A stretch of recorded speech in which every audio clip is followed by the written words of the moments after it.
ونصلي ونسلم على سيدنا ومولانا محمد رسوله الكريم أشرف الأنبياء والمرسلين وعلى آله وصحبه وأولاده وأهل بيته وأزواجه أجمعين. أما بعد فأعوذ بالله من الشيطان الرجيم. بسم الله الرحمن الرحيم. قال الله تبارك وتعالى في القرآن المجيد والفرقان الحميد: وإن من الحجارة لما يتفجر منه الأنهار وإن منها لما يشقق فيخرج منه الماء وإن منها لما يهبط من خشية الله. سبحان اللہ. وقال الله تبارك وتعالى في مقام الآخر: يا أيها الذين آمنوا توبوا إلى الله توبة نصوحا. صدق الله مولانا العظيم. محترم مکرم واجب الاحترام مشائخ اعظام، نام اس وقت میرے ذہن میں نہیں، نہ مجھے بتائے گئے، تو ماشاءاللہ جملہ پیران کرام، مشائخ اعظام، علماء کرام، حفاظ کرام، اور آج کی اس بابرکت اور مقدس شب میں جاگنے والوں، جملہ عاشقان مصطفیٰ، غلامان رسول، محبان اصحاب و آل رسول، سبحان اللہ. خادمان اولیاء و صالحین، اللہ کا شکر ہے کہ جس کی توفیق سے آج ہم اس مقدس شب میں اپنے رب کو منانے کے لیے اسی تان میں بیٹھے ہیں کہ کوئی ایسا ہیلا بن جائے کہ ہم پر آج کی رات وہ مولا خوش ہو جائے. سبحان اللہ. یہ رات اللہ کے حضور مناجات کی رات ہے، اللہ کو منانے کی رات ہے، اس کے حضور شرمندگی اور ندامت کے آنسو بہا کر اس کی دہلیز پر سر بسجود ہو کر گر جانے کی رات. تو میں نے چاہا کہ آج کی رات اللہ کو منانے کا طریقہ کیا ہے، اللہ کی دوستی کا طریقہ کیا ہے، یہ بات سمجھ لیں کہ آج کی رات کو شب توبہ بھی کہتے ہیں. توبہ کا لفظ اکثر آپ سنتے ہیں، توبہ کا معنی ہوتا ہے اس کی طرف رجوع کرنا. سبحان اللہ. جب بندہ ہر شے سے بیگانہ ہو کر اس کی طرف اپنا رخ پھیر لیتا ہے تو پھر اللہ اپنا رخ بندے کی طرف پھیر لیتا ہے. فَاذْكُرُونِي أَذْكُرْكُمْ، وہ صلہ دیتا ہے کہ میرے بندے جب تو مجھے یاد کرے گا میں تجھے یاد کروں گا. تو آج کی رات اللہ سے دوستی کا جو راز ہے اس راز پر ہم بات کریں.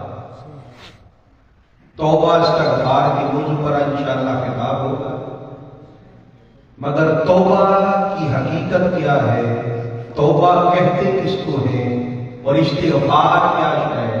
یا صرف یہ کہہ دینا کہ اللہ مجھے معاف کر دے، اس کو توبہ کہتے ہیں؟ اس کا نام استغفار ہے؟ نہیں. استغفار اور توبہ کی جو جان ہے، جو اصل ہے، وہ شرمندگی اور ندامت ہے. من کے اندر سینے میں جو شرمندگی پیدا ہوتی ہے، جو شرمساری اور شکستگی پیدا ہوتی ہے، اور جو ندامت کی کیفیت پیدا ہوتی ہے، اس دامن سے اللہ کو پیار ہے سبحان اللہ سبحان اور اللہ اسی کو دوست بناتا ہے. اللہ تعالیٰ اسی کو دوست بناتا ہے جس کے مزاج میں، جس کی طبیعت میں، جس کے قلب اور دل میں شرمندگی ندامت کی کیفیت ہو. وہ کیفیت جتنی بڑھ جاتی ہے اللہ کی دوستی اس بندے کے لیے اتنی بڑھ جاتی ہے. اب اس حوالے سے قرآن پاک میں اللہ رب العزت نے غافل بندوں کا ذکر کیا کہ جن کے دل سخت ہو گئے. یہ دنیا کی ہرس، دنیا کا لالچ، دنیا کی تماہ، یہ وہ بربادی ہے جو بندے کو سخت کر دیتی ہے، بندے کو سخت کرتی ہے. اور اللہ رب العزت نے قرآن پاک میں جو پہلی آیت مبارکہ میں نے تلاوت کی، اس میں اللہ نے بندوں کی غفلت کا ذکر کرتے ہوئے فرمایا کہ میرے بندوں تمہارے دل اتنے سخت ہو گئے کہ پتھر بھی اتنے سخت نہیں ہوتے، پتھروں سے بھی سخت ہو گئے. فرمایا اگر پتھروں کو دیکھو وَإِنَّ مِنَ الْحِجَارَةِ لَمَا يَتَفَجَّرُ مِنْهُ الْأَنْهَارُ. لوگوں پتھروں میں سے بھی کچھ پتھر ایسے ہیں کہ جو میرے خوف اور خشیت کی وجہ سے پھٹ جاتے ہیں اور ان میں سے نہریں پھوٹ پڑتی ہیں، نہریں نکل پڑتی ہیں.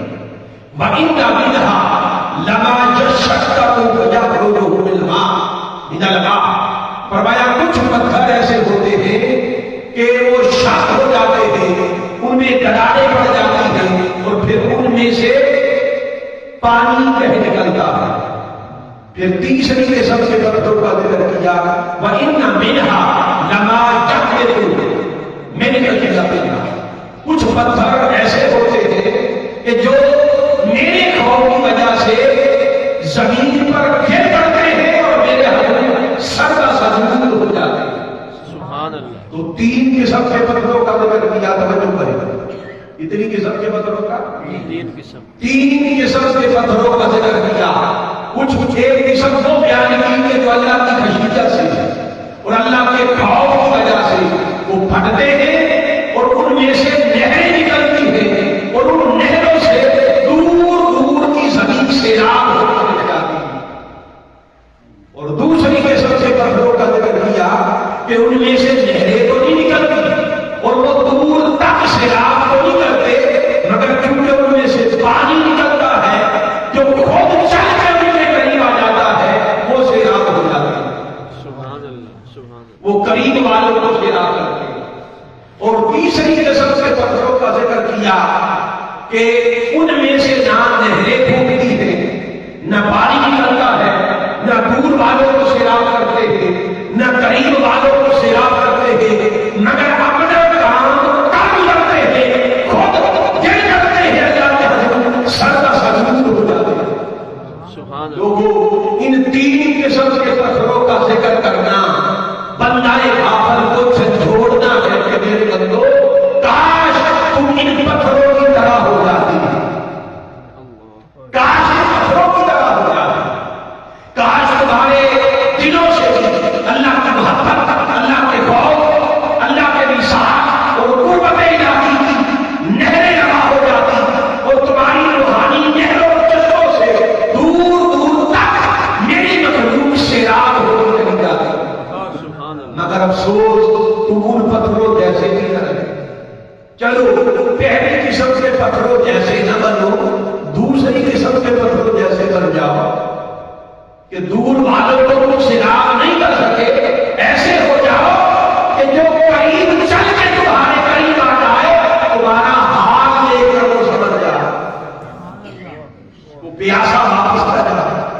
اور اگر دوسری قسم کے پتھر بھی نہ بن سکے تو پھر چلو آخری قسم کے پتھر بن جاتے. چلو کسی کو سیراب نہیں کرتے، خود کو اللہ کے حضور ہو پڑتے اور اس کے حضور سر کا سجود ہو جاتے.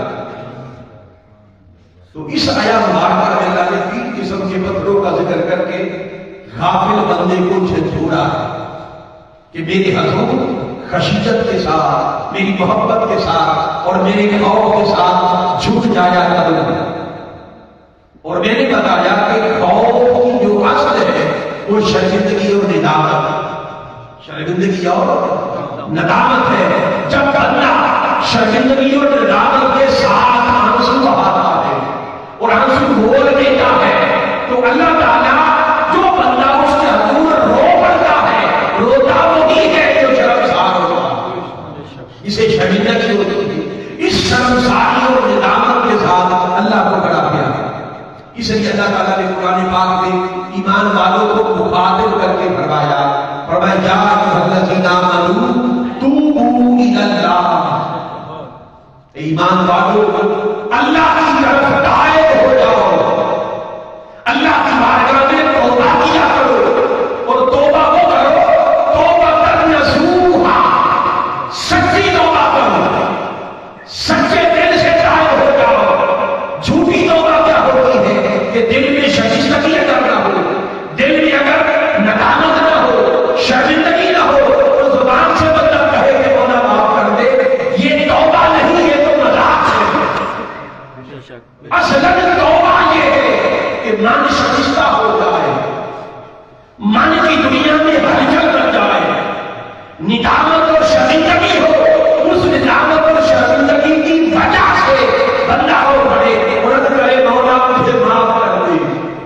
یہ ہے توبہ, یہ ہے توبہ. اب یہاں پر ایک اور بات سمجھیے پھر آگے چلتے ہیں کہ توبہ کے حوالے سے ایک مترادف لفظ ہے استغفار. سنتے رہتے ہیں نا استغفار اور توبہ. ہم سمجھتے ہیں کہ یہ ہم مانی دونوں لفظ ہیں, عام طور پر یہی کہا جاتا ہے.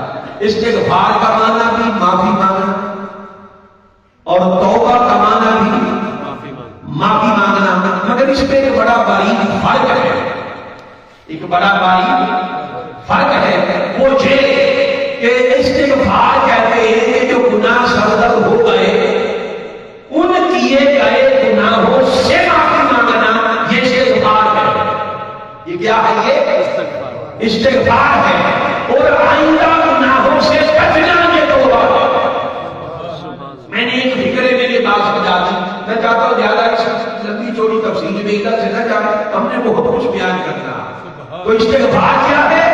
جو گناہ ہو گئے, سخت ہو گئے, متقاضا کا شریعت جو بندے سے گناہ ہو گئے ان سابقہ گناہوں کی معافی مانگنا یہ استغفار ہے. اور آئندہ گناہوں سے بچنا اور ہر لمحہ اس کی طرف دائر رہنا, اس کی طرف رجوع میں رہنا کہ اب اس سے گناہ ہونے نہ پائے.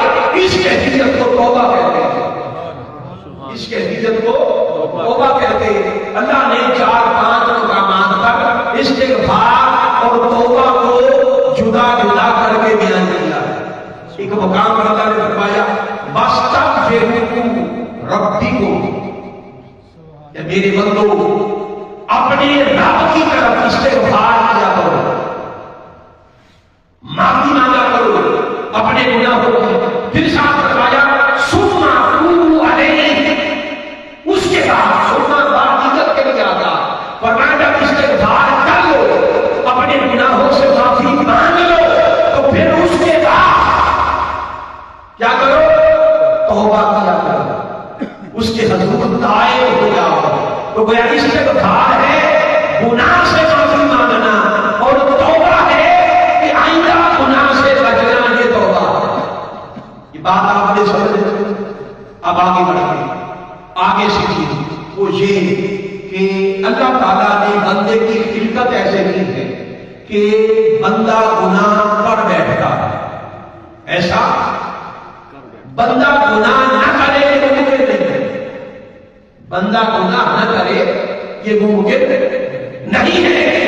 اس کی وجہ یہ ہے کہ اللہ نے بندے کی خلقت ایسے فرمائی ہے, بندے کو پیدا ایسا فرمایا ہے کہ وہ نیکی بھی کرتا ہے وہ گناہ بھی کرتا ہے.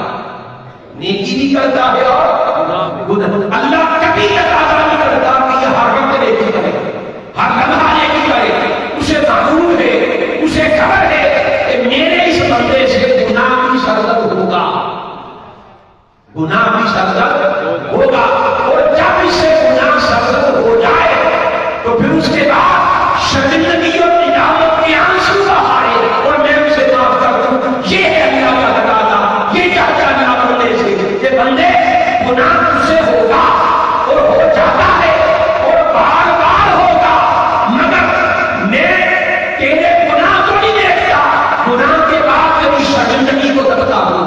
تیری شرمساری کو دیکھتا ہوں کہ تو میری طرف لوٹ آتا ہے کہ نہیں. دیکھیں نا جب اللہ نے زمین پر انسان کو خلیفہ بنانا چاہا، زمین پر انسان کو خلیفہ بنایا تو فرشتوں نے کیا کیا کہ باری تعالیٰ بشری پتلے کو دیکھ رکھا تھا، اس کے بشری عذابیں ہوں گے، اس کے غفلت ہوگی، یہ گناہ بھی کرے گا، قتل و غارت کاری بھی کرے گا، اور ہم کون ہیں؟ نحن سب کے ہوتے ہم یہ رکھتے باری تعالیٰ ہم ہر لمحہ عبادت کرتے ہیں، ہر لمحہ تیری عبادت کرتے، اپنے رب کی عبادت کرتے، ہر لمحہ تسبیح رہتے، تیری نافرمانی نہیں کرتے، ہر لمحہ نیکی کرتے رہتے ہیں. اور یہ گناہ کرے گا، گناہ گاروں مچل جاؤ. جب ان فرشتوں نے کہا کہ ہر لمحہ تیری تسبیح کرتے ہیں، یہ گناہ گار ہے، اللہ نے ان فرشتوں کی سائڈ دی نہیں، اللہ نے تمہاری سائڈ دی. سبحان اللہ. گناہ گاروں تمہاری سائڈ دی. اللہ نے فرمایا خاموش ہو جاؤ، انی اعلم ما لا تعلمون، میں وہ جانتا ہوں جو تم نہیں جانتے. تم اس کے گناہوں کو دیکھتے ہو، تم اس کی کمیوں کو دیکھتے ہو، اور جو میں جانتا ہوں وہ تو نہیں جانتے. اللہ نے فرشتوں کی سائے نہیں، اللہ نے اے بندو تمہاری سائے نہیں، اور میں جو نہیں جانتا ہوں تو نہیں جانتے. اور ایک اور بات سمجھی کہ جب بندے سے گناہ ہو جاتا ہے، جب بندے سے گناہ ہو جاتا ہے، اللہ تعالیٰ انتظار کرتا ہے کہ یہ بندہ توبہ کر لے، یہ بندہ توبہ کر لے. اللہ نے 3 قسم کی مخلوق بنائی ہے. اتنی قسم کی بولیے 3 قسم کی. ایک مخلوق وہ ہے کہ جس کو اللہ نے عقل و شعور عطا فرمایا، عقل و شعور عطا فرمایا اور شفاعت عطا فرمایا. صرف عقل و شعور، اس سے مراد فرشتے، اس سے مراد کیا؟ فرشتے. ان کے پاس شہوات نفسانی نہیں ہے، وہ کبھی اپنے نفس کے پیچھے چلتے نہیں، ہر لمحہ وہی کرتے ہیں تو اللہ کی لگا ہو، تو اللہ کا حکم ہو. ان کو اللہ نے عقل و شعور عطا کیا، شہوات عطا، رغبت نفس کی عطا نہیں دی. یہ فرشتے تھے. اور ایک دوسری مخلوق وہ ہے کہ جن کو صرف شہوات عطا کی اور عقل و شعور عطا نہ کیا. اس سے مراد جو پائے ہیں، بہائے ہیں، حشرات کا بات سمجھے. اور تیسری قسم کی مخلوق وہ ہے جس کو اللہ نے دونوں چیزیں عطا فرمائی، اس کو عقل و شعور بھی عطا فرمایا، اور پھر اس کو اللہ تعالیٰ نے شہوات نفس کی رغبتیں بھی عطا کی. اس کے پاس دونوں چیزیں ہیں. اس سے مراد حضرت انسان ہے. جب بندہ نیکی کرتا ہے تو اللہ کے قریب ہو جاتا ہے. جب وہ گناہ کرتا ہے، جب وہ گناہ کرتا ہے اور گناہ کے بعد توبہ نہ کرے تو پھر وہ ظالم رہتا ہے. میری یہ بات یاد رکھ لے، گناہ کرنا اتنی بڑی بات نہیں ہے. گناہ کر کے توبہ نہ کرنا یہ گناہ سے بھی بڑا جو ہے. جب بندے سے گناہ صادر ہو جائے یہ اتنی بڑی بات نہیں ہے. بندہ گناہ کر کے غافل رہے اور توبہ نہ کرے، یہ گناہ کرنے سے بھی بڑا گناہ ہے. قرآن پاک میں اللہ نے ایک مقام پر فرمایا وَمَن لَمْ يَتُبْ فَأُولَٰئِكَ هُمُ الظَّالِمُونَ. میرے وہ بندے جو توبہ نہ کرے، میرے حضور کا لڑائی توبہ نہ کرے، ورنہ حقیقت میں وہی ظالم ہے. گناہ ہو جائے اور توبہ نہ کرے، حقیقت میں وہ ظالم ہے. تو اللہ نے گناہ گاروں میں سے توبہ کرنے والوں کو جدا کر دیا، اور جو توبہ نہیں کرتے ان کو ظالم قرار دیا، ظالموں کی کیٹیگری میں رکھا. اور ایک مقام پر میرے آقا نے فرمایا سب سے بہترین گناہ گار وہ ہے، سب سے بہترین گناہ گار وہ ہے جس سے گناہ سرزد ہو جائے اور پھر وہ اللہ کے حضور توبہ کر لے، اللہ کے توبہ کر لے. اور میرے آقا کی حدیث مبارکہ ہے، آقا نے فرمایا اللہ تعالیٰ کو نیکوکار عبادت گزار کے سجدے میں اتنا مزہ نہیں آتا جتنا گناہ گار کی توبہ کو مزہ آتا.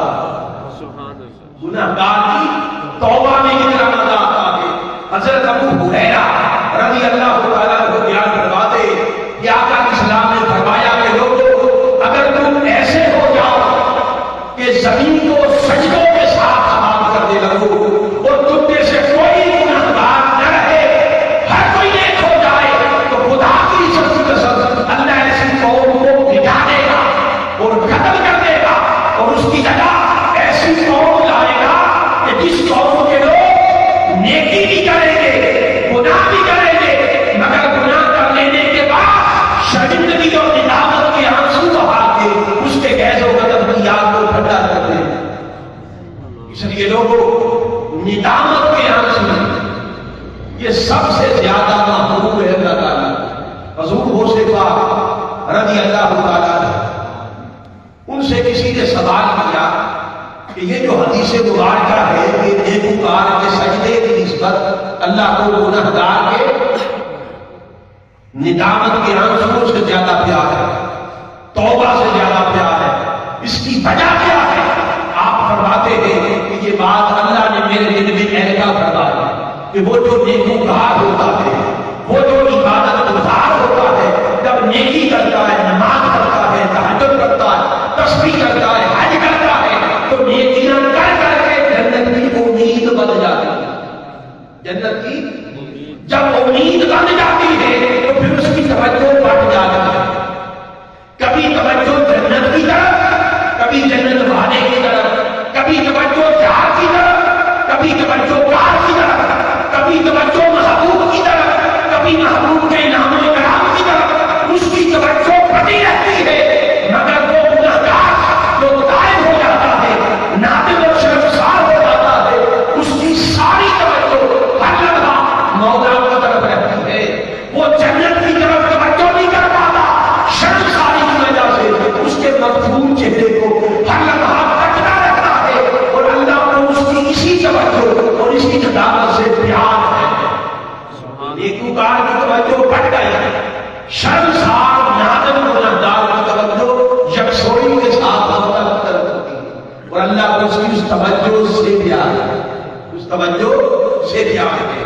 اسی طرح حدیث مبارکہ میں آتا ہے کہ جب بارش نہیں برستی، توجہ کریں، جب بارش نہیں برستی یہ گناہوں کی وجہ سے، جب بندے توبہ نہ کریں، جب قحط ساری ہوتی ہے یہ ان گناہوں کی وجہ سے ہے، جب بندے توبہ نہیں کرتے، جب امراض آتے ہیں، وبائیں آتی ہے، بلائیں آتی ہے، یہ ان گناہوں کی وجہ سے ہے کہ جن گناہوں سے بندے توبہ نہیں کرتے۔ موسیٰ علیہ السلام کے دور میں سخت قحط پڑ گیا، بڑا ایمان ضرور واقعہ ہے۔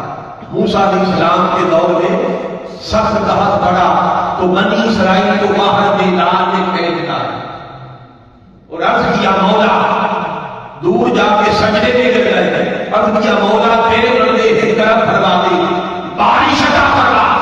تو اللہ نے فرمایا کہ میرے موسیٰ، تیرے ان امتیوں میں، میرے بندوں میں ایک بندہ ایسا ہے، ایک بندہ ایسا ہے کہ اس نے فلاں فلاں گناہ کر رکھے اور توبہ نہیں کی، فلاں فلاں گناہ کیے ہیں، اس کی وجہ سے بارش نہیں برس رہی۔ تو آپ اندازہ کریں اللہ کی محبت کا کہ گناہ کا بتایا، گناہ گار کا نہیں بتایا، یہ نہیں بتایا کہ گناہ ہے، نہیں، بس گناہ کی خبر دی، گناہ گار کی خبر نہیں دی، بس یہ بتایا کہ یہ گناہ کرنے والا ہے، جب تک ان کے اندر یہ ہے بارش نہیں ہوگی۔ تو موسیٰ علیہ السلام لوٹ آئے، پھر اس مجمع کی طرف، بنی اسرائیل کی طرف، فرمایا کہ تم میں سے کوئی شخص ہے کہ جس نے یہ گناہ کر رکھے ہیں، خدا کے لیے وہ یہاں سے چلا جائے، اس کی وجہ سے یہ نحوست ہے، بارش نہیں ہو رہی، کہاں ساری ہے۔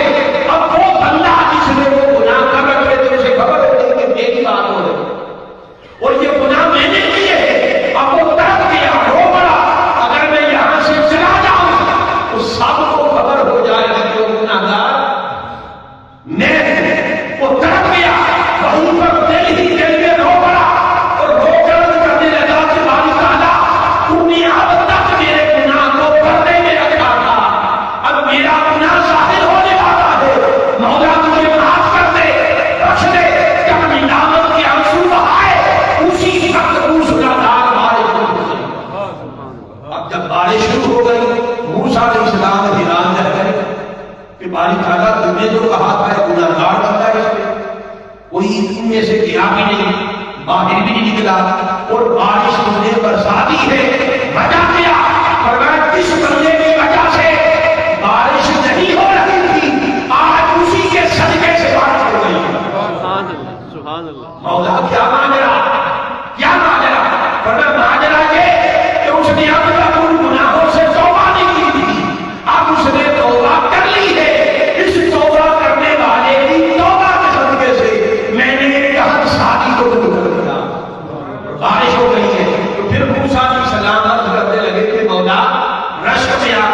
مولا کو بندہ کون ہے ذرا میں بھی اس کو دیکھوں.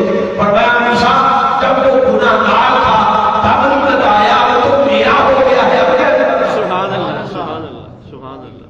جب وہ گناہ گار تھا میں ناراض تھا اس کی وجہ سے کیا سالی تھی. جب میں ناراض تھا تب میں نے اس کی خبر کی دی اس کا بتایا اب تو وہ میرا ہو گیا. ہم نے کیسے بتا؟ اسی طرح موسیٰ علیہ السلام کے زمانے میں جب آپ کو حکم ہوا کہ نبوت کا اعلان کروا دیں, بڑا ایمان افروز واقعہ ہے بھئی. بات سمجھ آ رہی؟ جی جی سبحان اللہ. جی جی اس میں بڑا ایمان افروز واقعہ کہ موسیٰ علیہ السلام کے زمانے میں جب حکم آیا اعلان نبوت کا اور آپ نے اعلان نبوت کروا دیا تو اس دور میں ایک حامان ہوتا تھا. نام سنا ہے حامان؟ حامان بہت زمین کے بہت بڑے خزانوں کا مالک. حامان آپ کا کزن بھی تھا موسیٰ علیہ السلام, اور اس کے بعد اتنے خزانے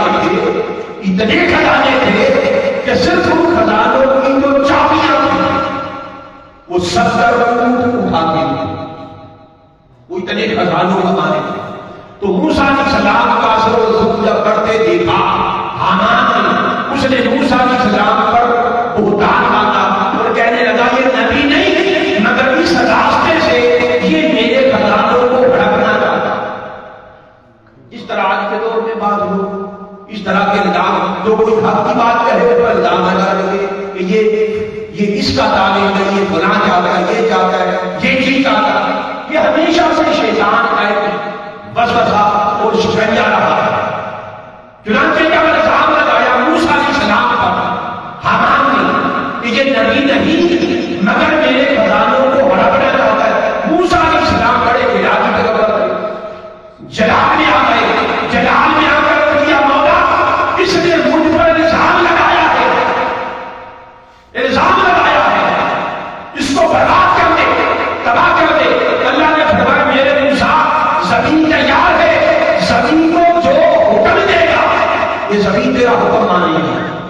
آپ نے زمین کو حکم دیا اور حامان کو اس مشرک کو مخاطب کر کے فرمایا کہ تو نے مجھ پر الزام لگایا ہے, مجھ پر الزام لگایا ہے, اب اس کا تماشا دے.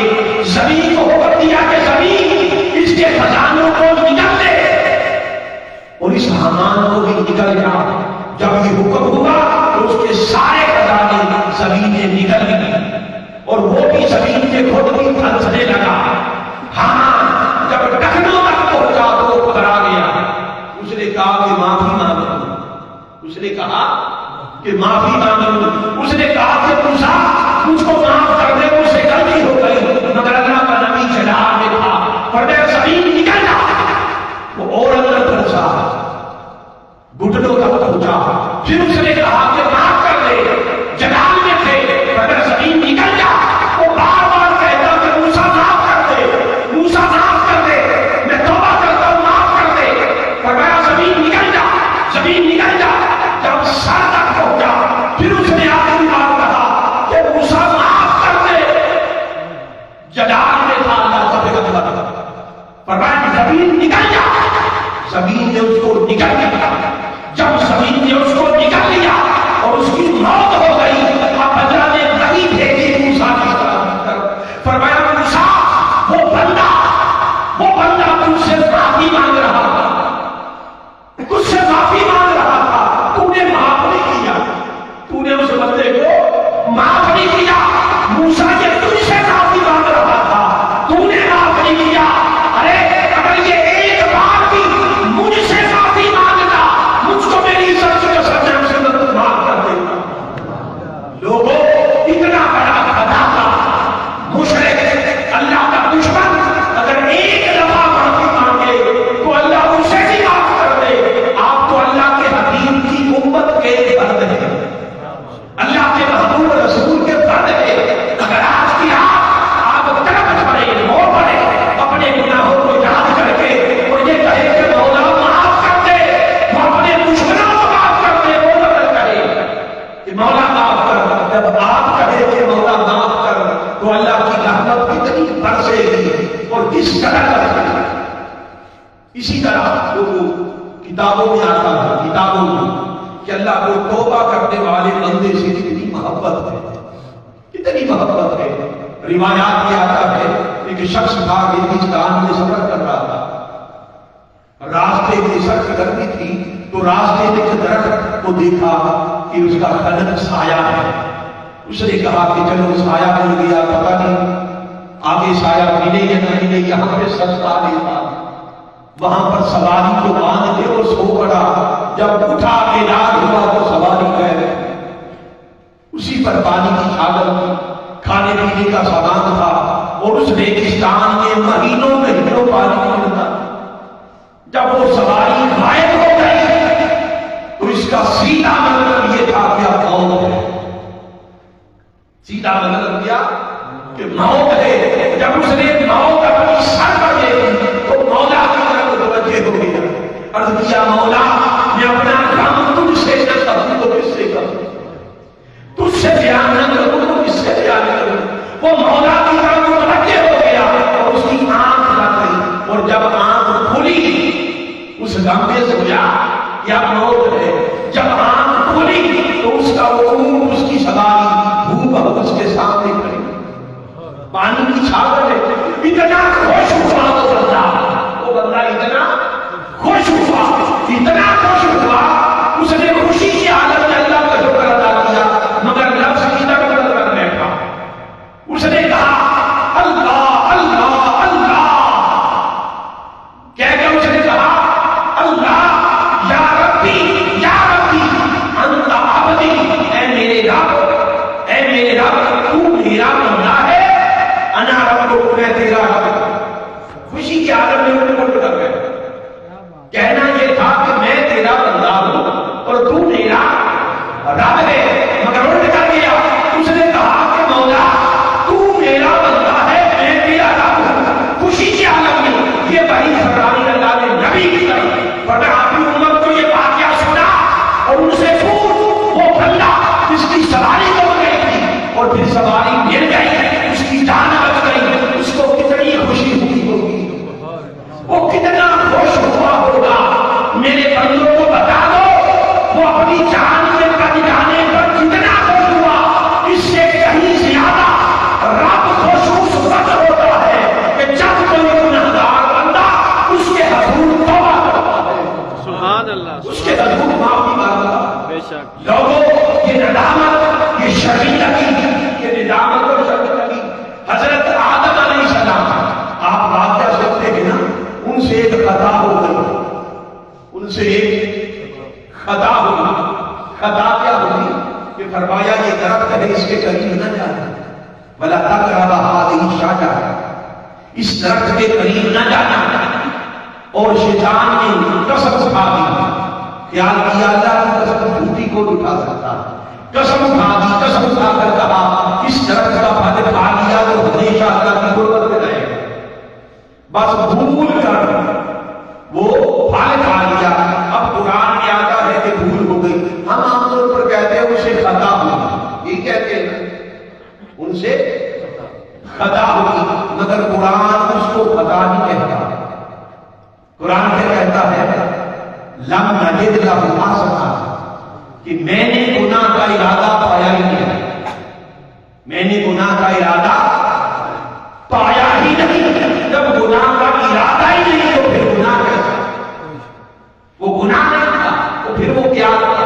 پھر وہ ادھر بھٹا لوگوں خطا، میری عادت کو خطا کار نہ کہنا، میری عادت کو ظالم نہ کہو، گناہ گار نہ کہو۔ ادھر بندوں کو منع کر دیا کہ گناہ گار نہ کہو، ادھر خود کہتا ہے کہ عادت تم نے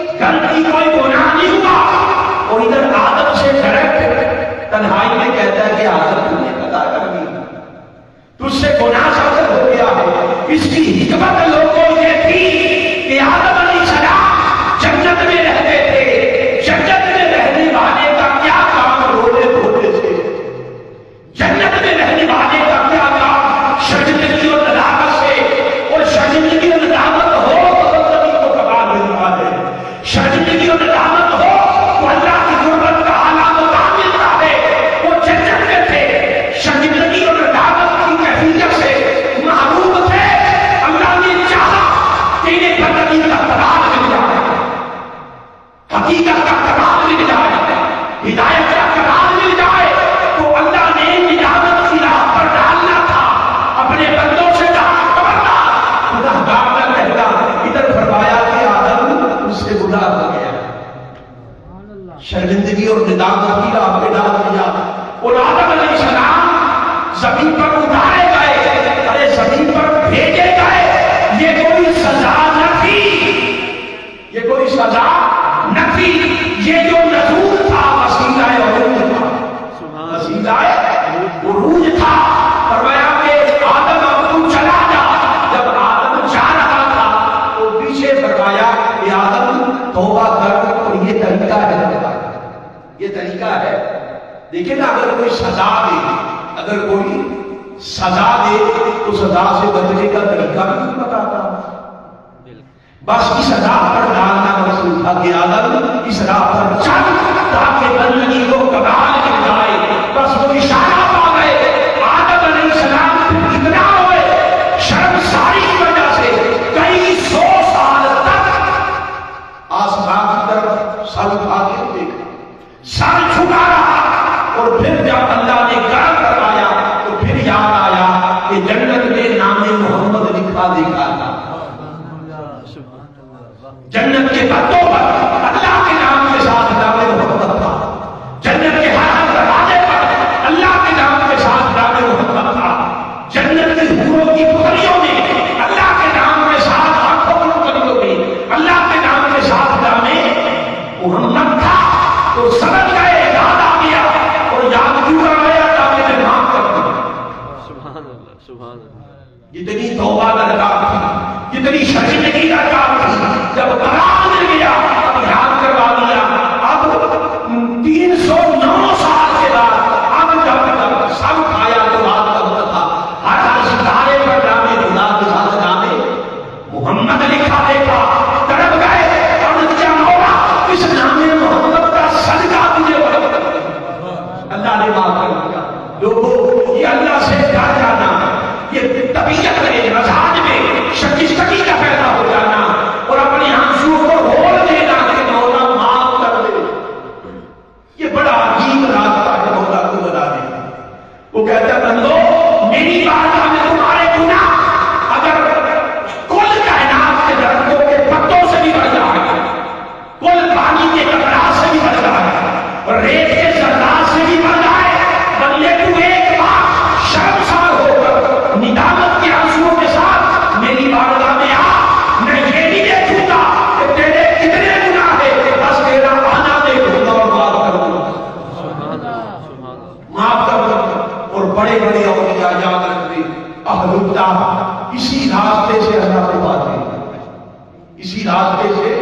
اب میں چند ایک واقعات کہہ کر بیان کرنے لگا ہوں جس سے پتا چلے گا کہ جس کو بھی مولا ملا ہے اسی خشیت کی راہ سے ملا، سبحان اللہ، سبحان، اسی خشیت کی راہ سے ملا۔ بڑے بڑے اولیاء جن کا نام سن کر آج بھی ہماری آنکھیں جھک جاتی ہیں، وہ توبہ کے راستے سے حاصل ہوتا ہوئی۔ ابراہیم بن ادم کا نام آپ نے سنا ہوگا، ابراہیم بن ادم ان کے آباء و اجداد خراسان کے بادشاہ تھے، اور یہ بلخ کے حکمران تھے لوگ، اور ناز و نام میں پل کر جوان ہوئے تھے۔ کتابوں میں آتا ہے کہ ایک بار کتے ساتھ سے کتے اور شکار کے لیے جنگل میں نکلے، اور دین میں کوئی دلچسپی نہ تھی، اللہ کی عبادت سے کوئی سروکار نہ تھا۔ اس طرح بادشاہ اور آزادی ہوتے شکار کرتے، آگے آگے ہرنی بھاگی جا رہی تھی، ہرنی ایک جگہ پہ چھپ گئی اور آواز آئی کہ ابراہیم بن ادم تو اس لیے تو پیدا نہیں کیا گیا۔ ادھر ادھر دیکھا کوئی نظر نہیں آیا، پھر شکاری کتوں کو بلایا، اس ہرنی کے پیچھے وہ چھپی ہوئی تھی، پھر آواز آئی کہ ابراہیم بن ادم تو اس لیے تو پیدا نہیں کیا گیا۔ المقتدر یہ کہ تیسری بار وہ ہرنی سامنے آ گئی، اور سامنے آ کر کہنے لگی ابراہیم بن ادم کب وقت آئے گا کہ تو آخرت کا سادے راہ پیار کرے گا، تو اس لیے طرف گئے، اور ایسی چوٹ دل پر لگی۔ اب رات اللہ کی یاد میں گزارے،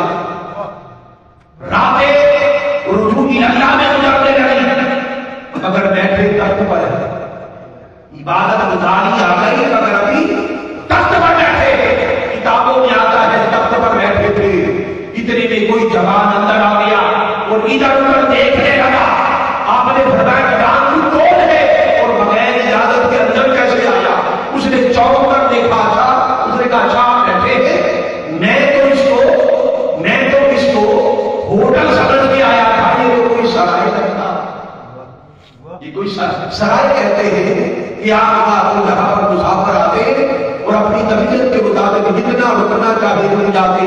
جس طرح موٹر وے پر اشتیاق صاحب سفر کرتے ہیں نا، درمیان میں قیام کا آتا ہے آرام کا، وہاں پر طبیعت چاہے تو پورا دن رک جائے. ایسی بات ہے، طبیعت چاہے تو ایک گھنٹہ رکے. وہ آرام کا اس کو سرائے کہتے ہیں جہاں پر آنا جانا لگا رہے. اس نے کہا میں تو ہوٹل سمجھ کے آیا تھا مگر یہ تو سرائے ہے. تو بادشاہ نے کہا یہ محل مجھ کو سرائے لگتا ہے. اس نے کہا اچھا. اس نے سوال کر دیا ابراہیم بن ادب سے کہ آپ سے پہلے کس تخت پر کون بیٹھا تھا؟ انہوں نے کہا میرا باپ. پوچھا ساؤتھ سے پہلے کون بیٹھا ہے؟ فرمایا میرا دادا. فرمایا آپ کون بیٹھا ہے؟ فرمایا میں بیٹھا ہوں. آپ کے بعد کون بیٹھے گا؟ میرا بیٹا. اس کے بعد کون بیٹھے گا؟ فرمایا اس کا بیٹا. فرمایا بتاؤ یہ سرائے نہیں تو کیا ہے کہ جو آیا چلا گیا؟ یہ سرائے نہیں تو کیا ہے طرف کے کش کھا کے تخت سے نیچے آ گیا. کچھ دن گزرے لوگوں یہی ابراہیم بن ادب محل کی چھت پہ آیا کبھی ہوا کے لیے. اسی جوان کو وہاں پر کوئی چیز تلاش کر کے پایا اور فرمایا جوان تو کون ہے؟ کبھی محل کو سرائے سمجھ کے آتا ہے، اب چھت پر آ گیا ہے، کیا ڈھونڈ رہا ہے؟ اس نے کہا میرا اونٹ گم گیا ہے. میں اپنا اونٹ تلاش کرنے کے لیے ادھر ادھر مارا پھر رہا. اس نے کہا اللہ کے بندے کیا عجیب باتیں کرتا ہے. یہ محل ہے، محل کی چھت ہے، کسی صحرا میں جا میرا اونٹ ڈھونڈ. محل کی چھت پر یا محل میں اونٹ ملتے ہیں. اس نے کہا ابراہیم بن ادب اگر محل میں اونٹ نہیں ملتے تو کیا تخت پر خدا ملتا ہے؟ اگر خدا کو پانا ہے تو تخت کو چھوڑ دے. بس پھر تخت کو ٹھوکر مارا سفر کیا. اہل اللہ کے ساتھ رہے، حبیب اجمی کے ساتھ رہے، دیگر بزرگوں کے ساتھ رہے اور بلا کر سمندر کنارے کٹیا بچا دی. وہاں پر محنت مزدوری کرتے، ایک وقت کا کھانا دوسرا وقت بھوکا رہتے. تو وہاں کے بادشاہ کو خبر ہو گئی کہ یہ غلط حکمران ہے اور یہاں پر روح پوش ہو کے آیا ہوا ہے. اس نے سمجھانے کی کوشش کی ابراہیم بن ادب تمہارا بڑا روح اور دبدبا تھا، بڑی حکومت اور طاقت تھی، نیکی کی راہ پر چلنا تھا تو لوگوں کی خدمت کرتے.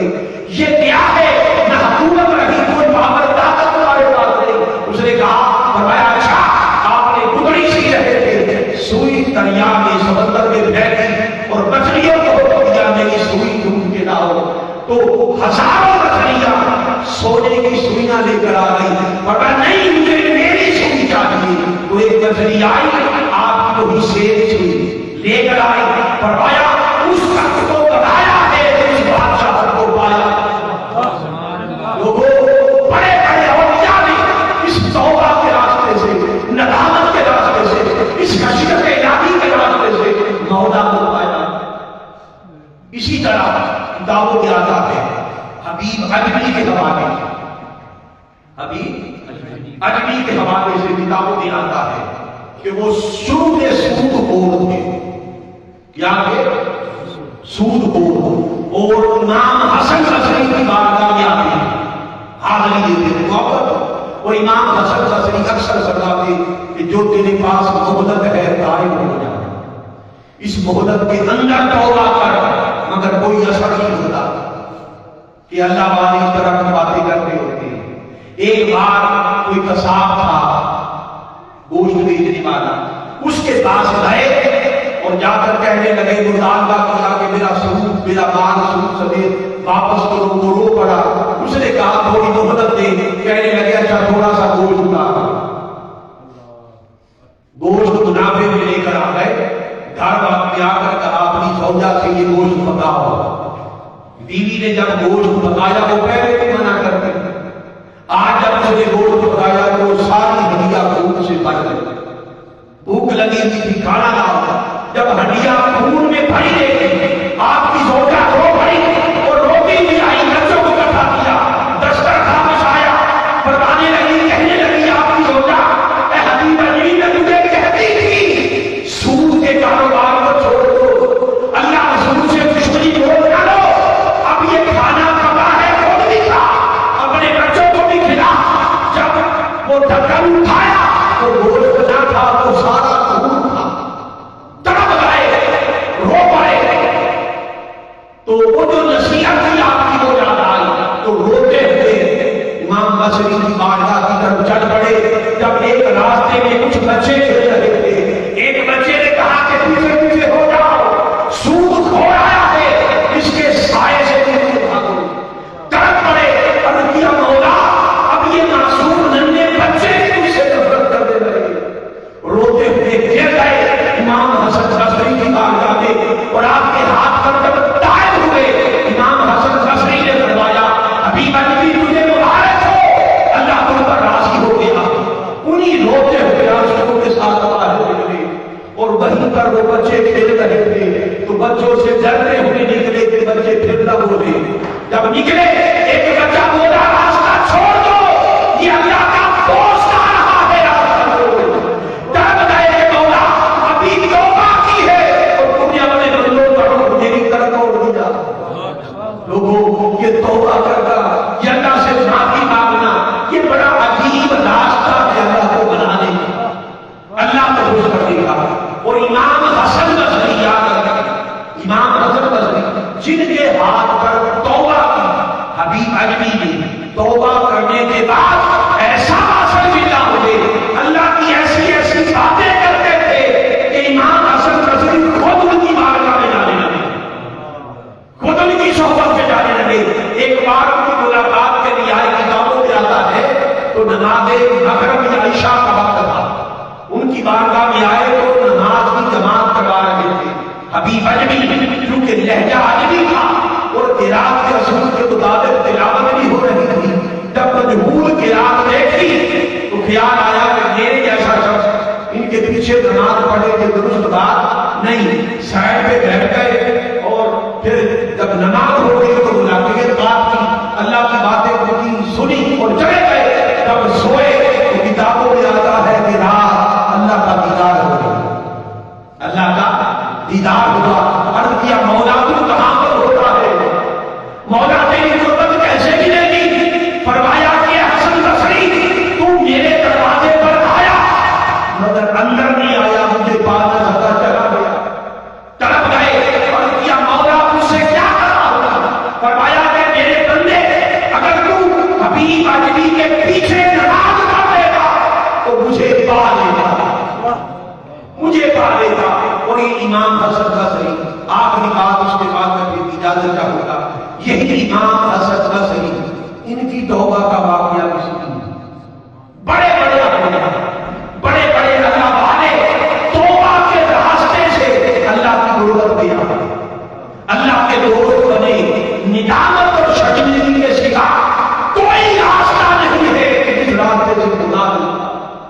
چنانچہ امام حسن بصری جوانی ایک بار ان کی توبہ کا واقعہ، بازار میں گئے تو بڑی خوبصورت لڑکی دیکھی، کتابوں میں آتا ہے، امام زاہدی نے بھی اس کو بیان کیا، اور بھی کئی علماء نے، اہل سنت کے علماء نے اس کو روایت کیا کہ ایک خوبصورت لڑکی کو دیکھا اور تکتے رہ گئے، اس کے حسن کو تکتے رہ گئے، اور وہ لڑکی وہ عورت بڑی صالحہ تھی، بڑی نیک تھی۔ اس نے دیکھا اور دیکھ کر کہا کہ جوان شرم کر، حیا کر، میری طرف دیکھ رہا ہے۔ آپ کی زبان سے نکلا کس کی شرم کروں، کس کا حیا کروں؟ وہ کہنے لگی اس سے حیا کر جو آنکھوں کی خیانت نہیں جانتا ہے، جو دلوں کے بھید نہیں جانتا۔ تو دس سے مسئلہ ہوئی، اس عورت نے کہا کہ مجھ میں کیا ایسا چیز ہے جس کو تم دیکھ رہا ہے؟ آپ نے کہا کہ آپ کی آنکھیں بڑی خوبصورت ہیں، میں آپ کی آنکھوں میں ڈوب گیا ہوں۔ وہ لڑکی تڑپ پڑی اور کہنے لگی کہ یہاں پر کھڑے ہو جاؤ، اے جوان انتظار کرو، میں تیرے لیے ایک دو بات تیرا مقصود دیکھی۔ وہ گھر گئی، اس کی خادمہ آئی،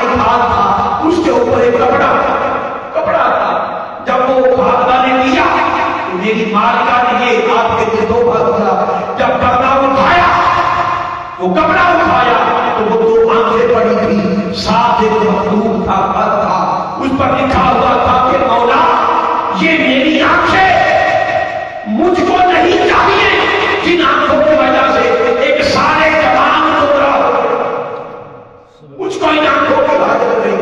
وہ آنکھیں نکال کے امام حسن حسن بصری کی بارگاہ میں دے دی۔ امام حسن بصری طرف کرے اور ساری رات سو نہیں سکے، اللہ کے حضور توبہ کرتے رہے۔ جب صبح ہوئی خیال آیا کہ اللہ سے تو توبہ کرنی ہے، اب اسے ایک وقت خاتون سے بھی بات کرنا۔ جب اس کے گھر میں پہنچے تو اس کا جنازہ نکل رہا تھا۔ خاتمہ سے پوچھا کیا ہو گیا؟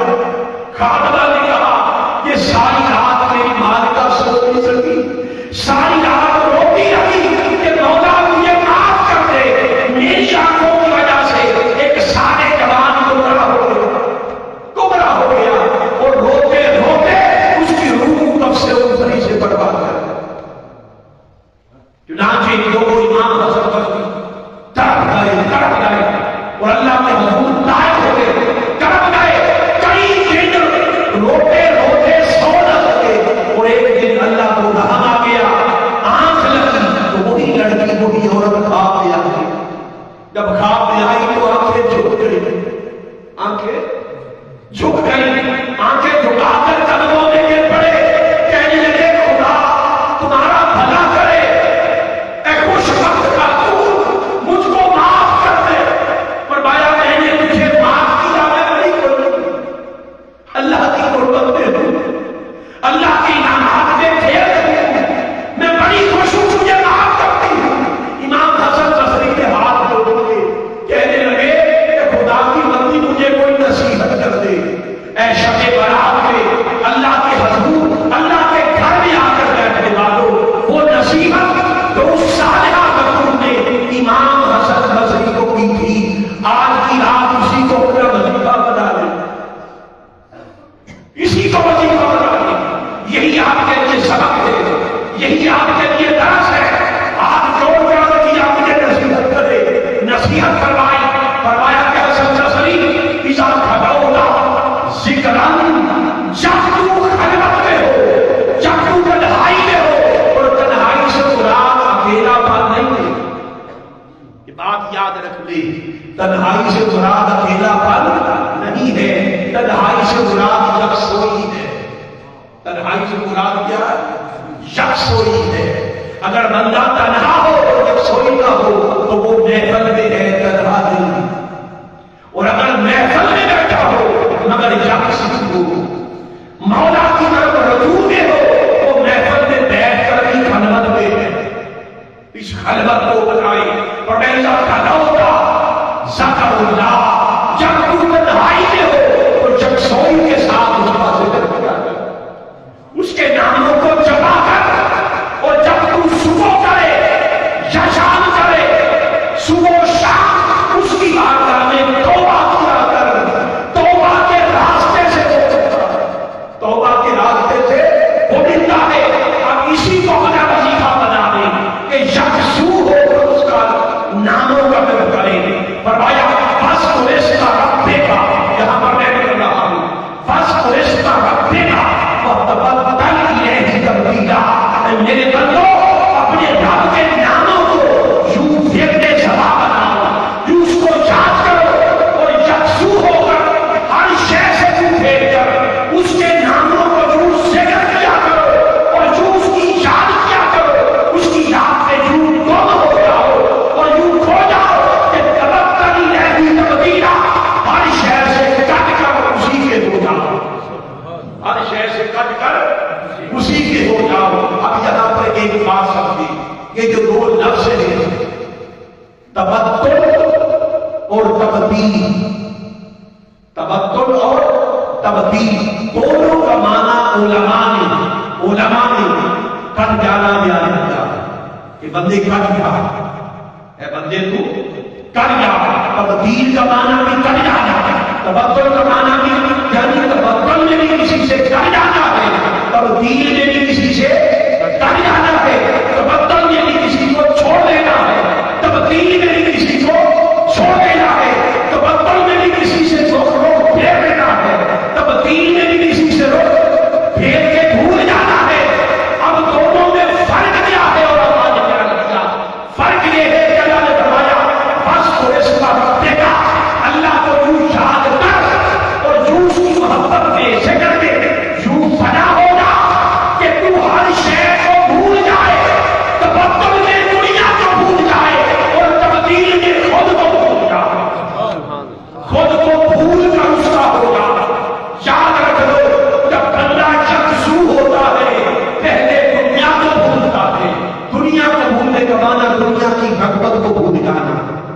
دنیا کی چاہت کو دل میں نہ آنے دینا، دنیا کی محبت کو اپنے دل میں نہ آنے دینا، دنیا کو استعمال کرو ضرورت کے مطابق، مگر دل میں دنیا کو آنے نہ دو۔ یہ تبدل ہے اور تبدیل یہ ہے کہ پہلے دنیا کو بھول، تبدیل یہ ہے کہ خود کو بھی بھول جا، خود کو بھی بھول جا۔ اور حدیث قدسی میرے ذہن میں آ رہی ہے اس مضمون کو مکمل کرنے کے لیے۔ یہ حدیث قدسی ابھی میرے ذہن میں آئی کہ بخاری اور مسلم کی متفق علیہ حدیث، بخاری اور مسلم کی متفق علیہ حدیث ہے کہ آقا سے سوال ہوگا مال انسان، آقا کے انسان ایمان کا انتہائی اعلیٰ درجے کا آخری رتبہ اور مقام، وہ مقام ایمان کا کیا ہے؟ آقا نے فرمایا وہ یہ ہے ان تعبد اللہ کأنک تراہ، کہ تو جب اللہ کی عبادت کرے، جب تو اس کا ذکر کرے، جب اس کو تو یاد کرے، تو دل کی آنکھوں سے مولا کو دیکھے، دل کی آنکھوں سے مولا کو دیکھے۔ اور ساتھ فرمایا میرے آقا نے فَإِن لَمْ تَكُنْ تَرَاهُ، علماء نے اس کا معنی یہ بیان کیا کہ اگر تو اسے دیکھ نہ پائے تو پھر یہ خیال کر وہ تجھے دیکھ رہا ہے۔ یہ علماء نے بیان کیا، صوفیہ نے، عرفاء نے وہ معنی سمجھی، وہ کہتے فَإِن لَمْ پر وقف ہے، یہ مکمل جملہ ہے۔ فَإِن لَمْ پر جب وقف کریں گے تو ترجمہ بدل جائے گا۔ عرفاء اس کا ترجمہ کرتے ہیں کہ اللہ کی عبادت، اس کا ذکر اس طرح کر کہ تو اسے دیکھے، اور خدا نظر کیسے آئے اس کا طریقہ یہ ہے فَإِن لَمْ، اگر تو نہ رہے، اگر تو نہ رہے تَكُنْ تَرَاهُ، پھر اسے دیکھے، پھر تو اسے دیکھ پائے گا۔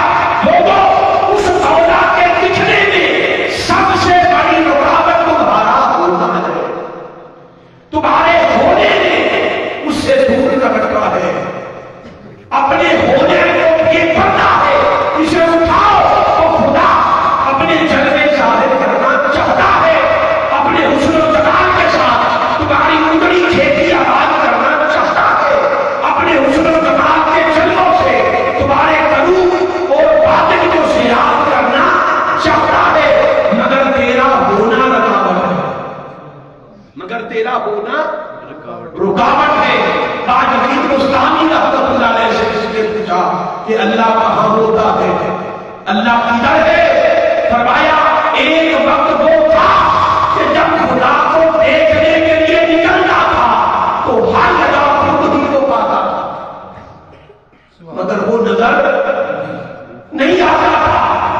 اس کو دیکھنے کے لیے نکلتا، ہر جگہ پر خود کو پاتا۔ 20 سال سے اب یہ حالت ہو گئی ہے کہ خود کو دیکھنے کے لیے نکلتا ہوں، ہر جگہ اسی کو پاتا ہوں، ہر جگہ اسی کو پاتا ہوں۔ لوگوں آج کی عادت چاک کر اللہ سے ایسی لو لگاؤ کہ ہر شے کو بھول جاؤ، اللہ کا ہو تب تک نصیب نہیں ہوتا جب بندہ ہر ہوش سے بے ہوش کا ہوگا۔ لو لگاؤ، اس کی طرف متوجہ ہو جاؤ، اس کا ذکر کرو، اس کے اچھے اچھے ناموں کو چن چن کے دل کے جمع کرو، اس کو پکارو۔ جب بندہ ایک بار کہتا ہے یا اللہ، وہ اپنی رحمت سے 10 بار کہتا ہے جیتے رہتے۔ بندہ جب چل کر اس کی طرف آتا ہے، اللہ اپنی شان کے مطابق دوڑ کر اس کی طرف جاتا ہے۔ اس لیے بندو آج کی رات اللہ کو منانے کی رات ہے، اپنے گناہوں کو یاد کرے تاکہ دل شکستہ ہو، دل میں نرمی پیدا ہو، دل میں خدا پیدا ہو۔ شرمندگی اور عبادت کا ایک عرص کو رفع فرماتے ہیں، اور یہ اللہ فرماتے ہیں اگر ایک لمحے کے لیے رونا آ گیا اللہ کے خوف میں، اللہ کی محبت میں، تو ایک آنسو سالوں کی عبادت پر ڈال۔ اس لیے لوگوں اللہ کے حکم رویا کرو، تڑپا کرو، اور آج کی رات اللہ کو مناؤ۔ اور آج کی رات ایسی مقدس رات ہے کہ اس کا کرم، اس کا فضل، اس کی بخشش اور مغفرت بندوں پر 3 لاکھ سے زیادہ برستی ہے۔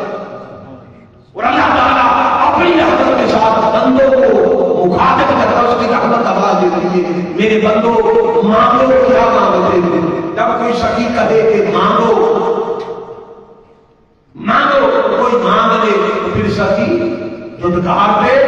نہیں ہے، آج بھی آپ اس کی رحمت سدا دیتی ہے کہ بندے تجھے عطا کیا جائے گا، سوال کر، تیرا سوال سنا جائے گا، اور ایک ایک کام کا ذکر ہوتا ہے اس بات کا مطلب ہے کہ جو رزق کی تنگی کا شکار ہو، مولا کہتا ہے اے رزق کی تنگی کے شکار، رزق مانگ رزق دوں گا، اے اولاد سے محروم اولاد مانگ اولاد دوں گا، جو بھی مانگو گے ہر غم دور ہوگا، مگر جب اللہ سے مانگو سب سے بہتر مانگ یہ ہے کہ اللہ سے معافی مانگو، اللہ کی طرف متوجہ ہو جاؤ۔ اللہ تعالیٰ سے دعا ہے کہ ہم سب کو ہدایت عطا فرمائے، آج بھی اس اپنے پاک کو اپنی بارگاہ کی قبول و منظور فرمائے، اور جن دوست احباب نے محترم اشتیاق صاحب نے، وسیم ڈوگر صاحب ماشاءاللہ بڑی خوبصورت شخصیت ہے، اسی طرح محمد افضل صاحب یوسی کے صدر ہیں، اور دیگر احباب جنہوں نے آج اس میں اپنے پاک کو سجایا ہے،